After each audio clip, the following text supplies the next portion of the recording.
Hello, this is Aaron, and welcome back to the podcast.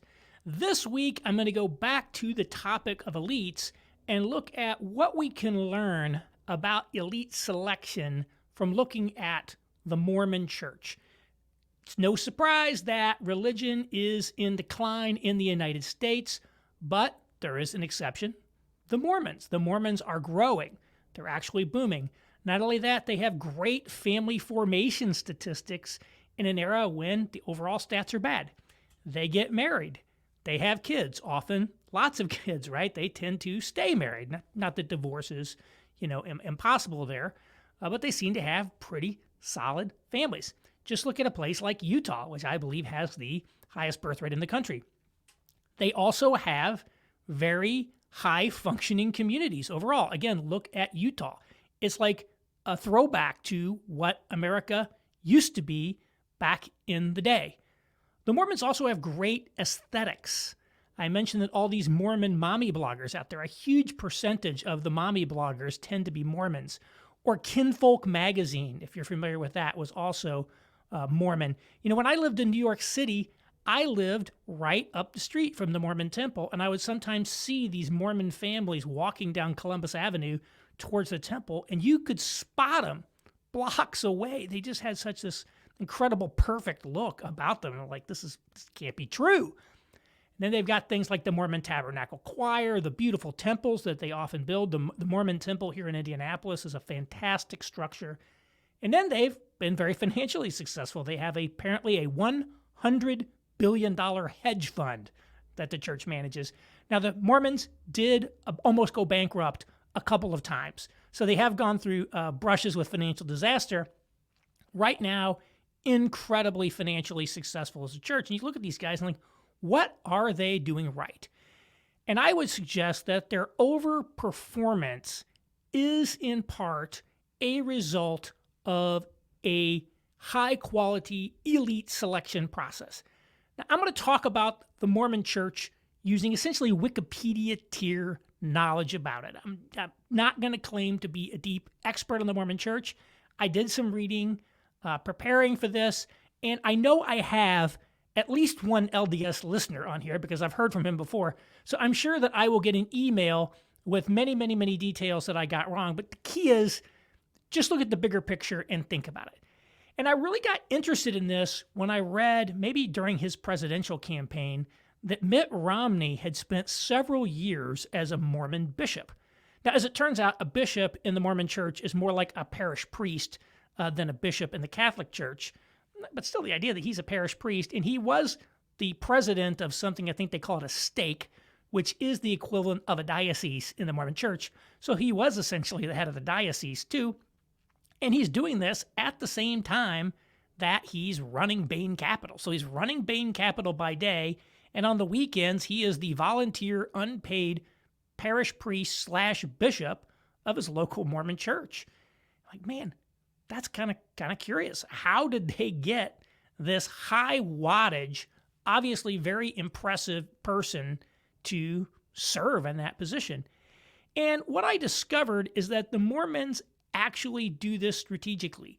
They do a very good job of screening for, identifying, selecting, and developing and promoting good, high-quality leaders into their church.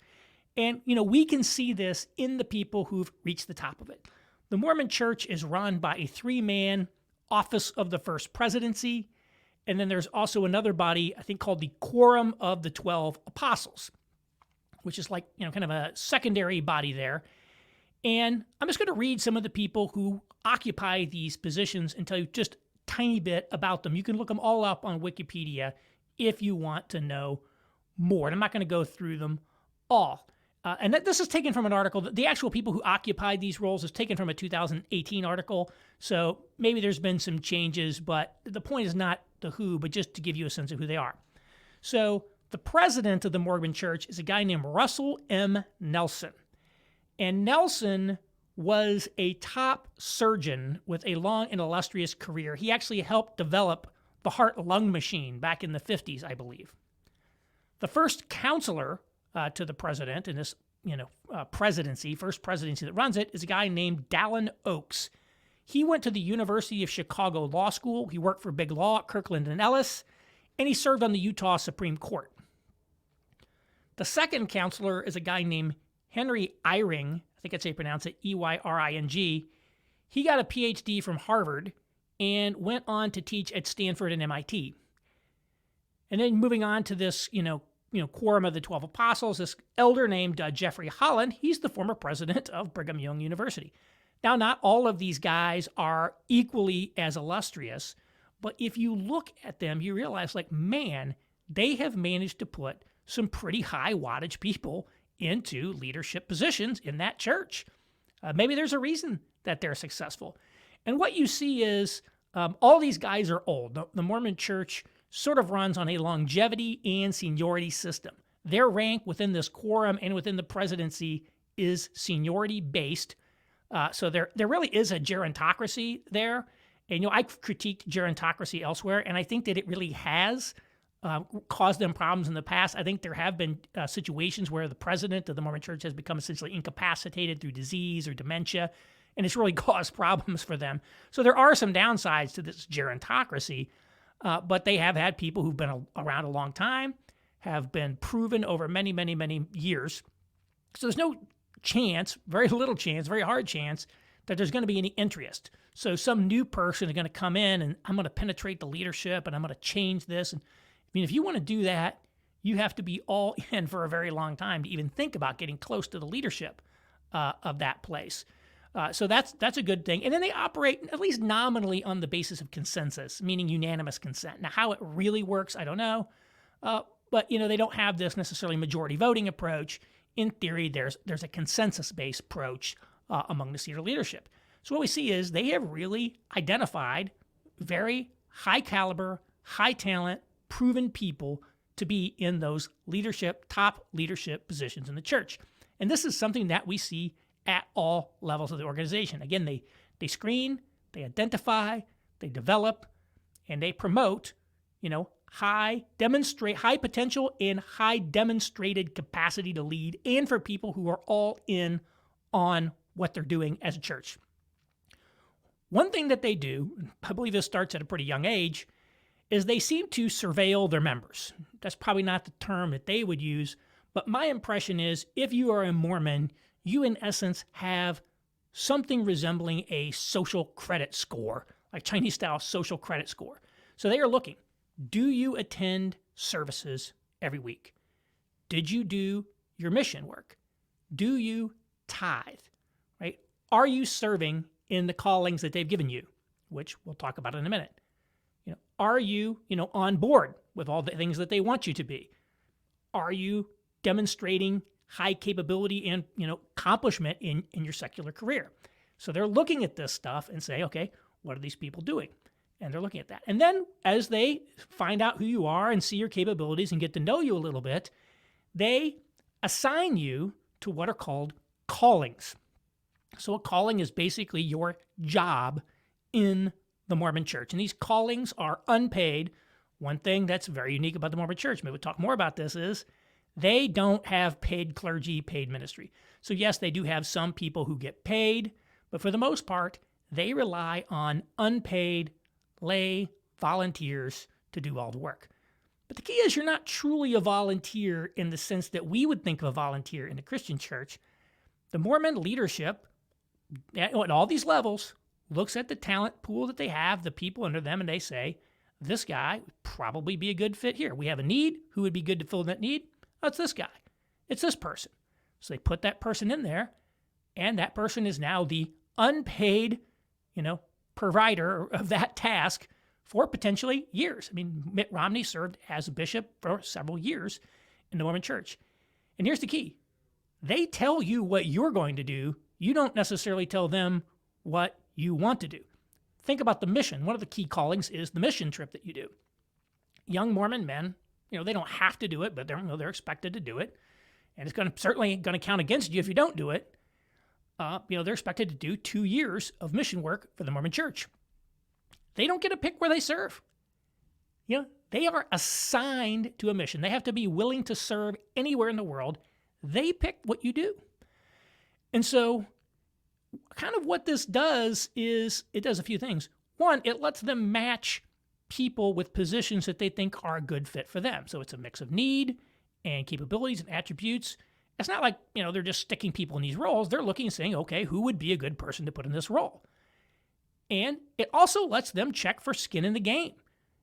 You have to be willing to do kind of what they want and serve the needs that are there, not just follow your own interest, your own preferences, your own guidelines. Secondly, it lets them say, hey, this guy's pretty good. Let's get him exposure here. Let's get him exposure here. Let's get him exposure here. Sort of like, corporations, they have these, high-performing people coming up through the ranks, often go through kind of executive rotations. You spend some time in marketing, you spend some time in finance, you spend some time in production, and that's because people that they think are, possible C-suite type people, top people, they want them to get exposure to various aspects of the business and know a little bit about how every part of the business works. And I gather that the Mormons do some of that. It's like, this guy is really good, so we're going to make sure he gets exposure here, he gets exposure there, and he's building skills, knowledge of the system, etc. And so over time, you move up as you demonstrate competence and as you demonstrate that you are skin in the game, totally committed to the Mormon Church, you move up through the ranks. And obviously, relying on unpaid people, often, it's probably one reason why they've got so much money. They're not paying a huge amount of cash out and salaries to all these people. I don't know if this is totally true, but, I was told that, they never borrow money. When they build something, they pay cash for it. It's like, okay, we're going to save up our money through tithes, and we're going to pay cash for that temple. Think about that. Kind of crazy, but when you don't have any salaries, that works. So ultimately here, what you see, right, is that the Mormon Church is led by a group of very top people, right? And because they've made it that way. They say Mitt. Now, Mitt, of course, his dad was governor of the state of Michigan. So I'm sure that there are some favoritism. I'm not saying none of that stuff occurs. But, do you think Mitt Romney really wanted to be the volunteer parish priest of his ward or whatever they call it in church? Well, I'm running this hedge fund here, guys. Why don't you, can't you see I'm busy? I mean, can you imagine like that happening to, a business executive in a Christian church that, one day the leadership of the church comes to him and says, you're going to be the next pastor of this church for several years. You'd be like, what are you even talking about here? So this is just a completely different way of thinking about elite selection. It is a strong process because you have to have demonstrated that you're all in on Mormonism. You have to have skin in the game. And not just to get to a high position, you have to do that over a course of decades, right, to really reach the top. And you have to have demonstrated competence. And they're bringing in people with like real skills to do these things. And I think it's interesting to contrast this with how Christian churches select elites. How do we select our elites? Now, I'm not going to suggest here, what I'm not saying, I want to be very clear, what I'm not saying is that we should imitate the Mormon system. Among other things, we have ecclesiastical and theological reasons for the way that we select elites, but I think it's worth considering. How do we select the people who, make the machine go in a Christian church?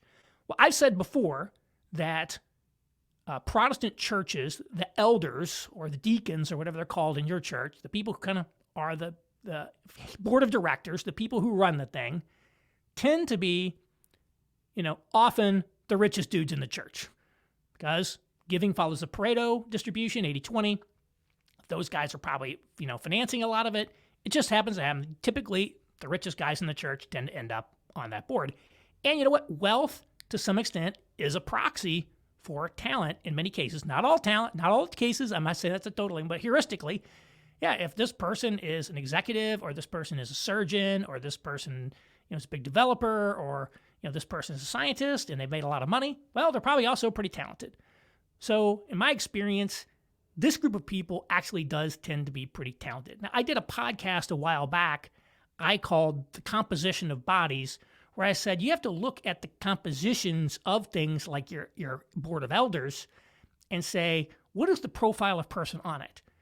Because yes, it might be, from a talent perspective, even from a character perspective, selecting these people may be good, but various people may be more subject to secular pressures than others. And if you have all people who are, say, corporate executives who are under tremendous vulnerability, exposed to tremendous vulnerability to secular pressure, they may not make all of the decisions, that you might want them to make or that they might make. You want to have, I think, some diversity in ways that may be not traditionally considered in terms of like how they make their money and the amount of exposure they have to the world at large. But in general, I think selects for pretty competent people.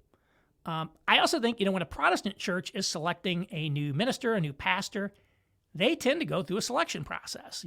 They post it, they have candidates apply, they interview, they often bring them in for sample sermons. They're checking them out, they're checking their references. They may even have a consultant to help them through the process. So they are, trying to find the best person that they can to fill that role. That's pretty good that you're going through that process. What I find interesting is that Christians, however, rely on essentially a self-selected ministerial pool. So in the Christian church, we've always had this idea of calling, different from the Mormon idea of calling, right? It's the idea that God has called me into something. God has called me into the ministry. And you'll hear that. I feel that God is calling me into the ministry. I think God is calling me to become a priest. He's calling me to become this. And we see that back in the New Testament, right? Jesus called his disciples. He said, you follow me. Come with me. I'm picking you guys. And it's also the case that Jesus picked people who, by the standards of the day, were not especially high-performing individuals.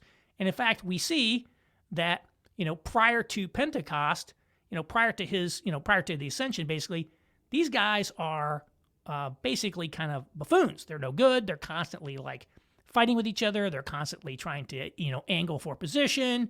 They have little faith. They don't really know what's going on. Really, essentially after the ascension, they're all in the upper room praying together, and then Pentecost happens. It's a big transformation. But if you were looking at an elite selection process modeled on the Mormons, Jesus would not have picked these guys. Okay, so we have that kind of background there. But I point out, God did also call and have, genuine high caliber talent that the world would have recognized. So people like Joseph Arimathea was a follower. I think Nicodemus ended up being a follower. And of course, most famously, Paul. Paul was truly an elite, right? A Pharisee of Pharisees, kind of an apprentice to Gamaliel, who was on the Sanhedrin, the Jewish High Council. And I don't think it's any surprise that Paul, ended up being essentially the highest performing guy in terms of like starting all these churches going out. God did pick, fishermen and lowly people, but he also picked some, traditional elites as well, we might say. But I think the key is, there is this idea, you didn't choose me, I chose you, and that, hey, the God does not judge. Jesus does not judge the way that the world judges. He sees into the heart. He sees other things. So it's important to think about that, and not just say, oh, well, let's just go get our hedge fund managers and put them in charge. Not saying that, just drawing a contrast and look at what we got. And but it is essentially an entirely self-selected process. One time, and this really struck me because this is the only time this has ever happened, I got together with a pastor for lunch. He just looked at me and said, Aaron, you should go to seminary and become a pastor. I'm like, wow, interesting you say that. You should do that. You should become a pastor. And, obviously I haven't done that. Well, I'm old, this, that. I mean, maybe I should have done that. I don't know. I'm saying I shouldn't have done that. But it was interesting. He said, you should become a pastor. And I know another guy that happened to, John Moody, who I just had on the podcast. We just talked about, resistance is fertile and homesteading. Man, that podcast is already like getting a bunch of views. That guy he is popular. People love to hear him talk. But the key is, he went to Southern Baptist Theological Seminary because, he became a Christian in college, and the church he was attending, they said, John, you should go to seminary. You should be in the ministry. My experience, that's not the norm. It's pretty rare for people to look at you and say, you know what, you should think about going into the ministry. Instead, it's essentially a self-discerned call. oh, I feel like I should go to seminary. It's often very young people who decide to do it. And, maybe they're too young. I mean, so I think we end up with a pool of people, right, who went to seminary, and our ministerial pool is a lot of people who essentially have no experience of life in the real world. They've essentially been in professionalized religion of some sort their entire, essentially, adult lives. They go to the Christian college, and they go to seminary, they become a youth minister or a campus minister, and then they end up moving up. And a lot of people end up leaving the ministry. But I gather it's somewhat rarer to see, okay, now I'm 30, I'm 40, I've had some experience of life, now I'm going into the ministry. And again, it's a little different if you're Catholic when you have to take a vow of celibacy. So, if you don't go into the ministry in your 20s, there's a good chance you're going to get married, and that's going to take you out of consideration here. I'm thinking mostly in the Protestant world. But essentially, we have people who very young say, God's calling me to ministry, they go to seminary, etc. And there seems to be very little vetting or pushback on that when people say they want to go to seminary, because these seminaries are basically businesses. Yes, they may be nonprofits. They need money like everybody else. So, the more people who want to go to seminary, the better. And so I think what we do end up with is a ministerial class of people who do not have a tremendous amount of experience in the real world. Just what I would say.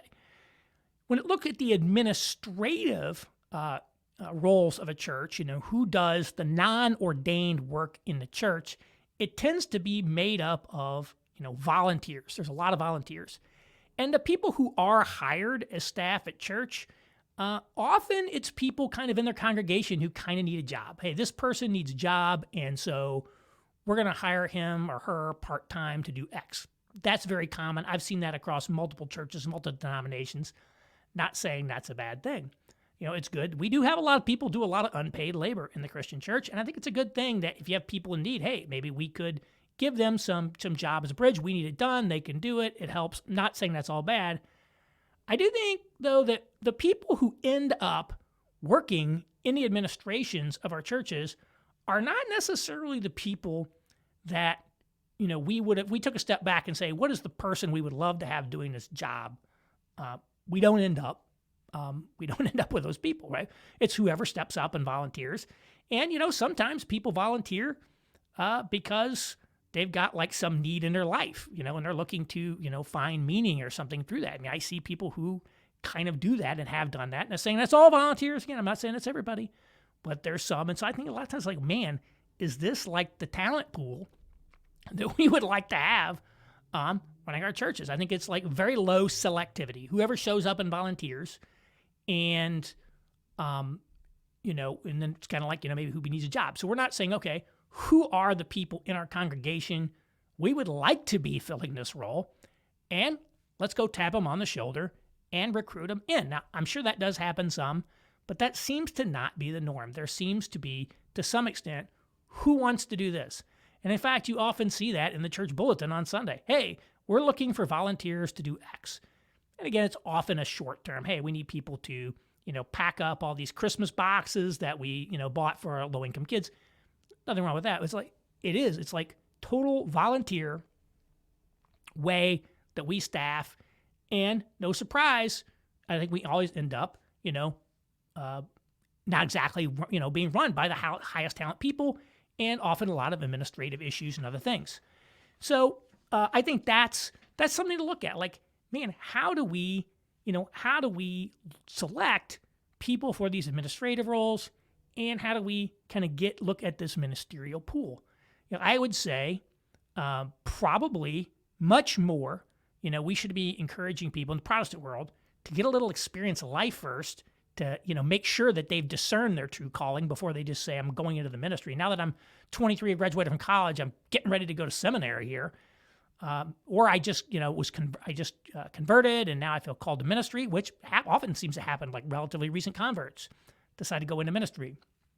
Maybe that's not the thing. Maybe we should, make your calling sure by getting a little more experience out there in the world. Let's try some other things. Just make sure this is really the thing for me. And maybe we could think about, hey, how do we make sure we've got our highest capacity people filling some of these lay roles that they should have? Now, I will kind of wrap up with a positive thing about the way some Christian denominations select elites. I think if you look at the Episcopal denominations, if you look at the Roman Catholic Church, if you look at Eastern Orthodox Church, becoming a bishop or making it to a very high-ranking position in those hierarchies does somewhat operate a little Mormon-like in the sense that, it takes a very long time to work your way up through the hierarchy. You're not going to become pope overnight. And if you want to get to a high level, you really have to have some real demonstrated competence in things like theology, etc. So what you find out is a lot of these guys essentially have equivalents of like PhD in theology, philosophy, and every pope speaks like 7 languages, right? These guys have learned a whole bunch of languages. That right there is a capability, particularly if you're running a global church. You really need to have that. So I think they've got a situation where, yes, there's a very, very, very long path. So you have to be all in over a long period of time. And, you have to develop real skills of a sort along the way. And so again, I would not suggest that we change what we are doing to mimic the Mormons. Not saying that. I do look at the Mormons and say, why are they so successful? One reason is their elite selection process. And are there lessons or things that we could think about in terms of our elite selection process that maybe we could do differently? Maybe we should be also more telling people, hey, you seem to have some of the characteristics. You have the character, you have the aptitude, potentially be in ministry. You should think about going to seminary and becoming a pastor. I don't think we do that too often. Maybe it's something we should do. Again, something to think about. If you want to read more about the Mormon Church, a very interesting case story, very interesting religion. This is an American religion born on American soil, and just really interesting, so much about it. So there's plenty of reading out there if you're interested. And I'm going to post this up today. By the way, this is Tuesday. I'm recording it on Tuesday. I usually record on Tuesday, put it up on Wednesday. But again, I'm trying to migrate more towards Mondays for kind of my monologue podcast, because I do the interviews, tend to do the interviews Tuesday through Thursday. That tends to be when I schedule it. So I've got an interview tomorrow coming up. You won't want to miss it, by the way, with Michael Foster and Non-Tenet about their It's Good to Be a Man project. It's sure to be a lot of fireworks on that. So since I don't want to be dropping too many podcasts on the same days, I'm going to try to move towards Mondays. So next week is Thanksgiving. So maybe I'll put on Tuesday this week, and next week we'll drop a Thanksgiving Day podcast on Monday, and then we'll try to keep it on the Monday schedule. So again, thank you all for listening, and I'll talk to you next week.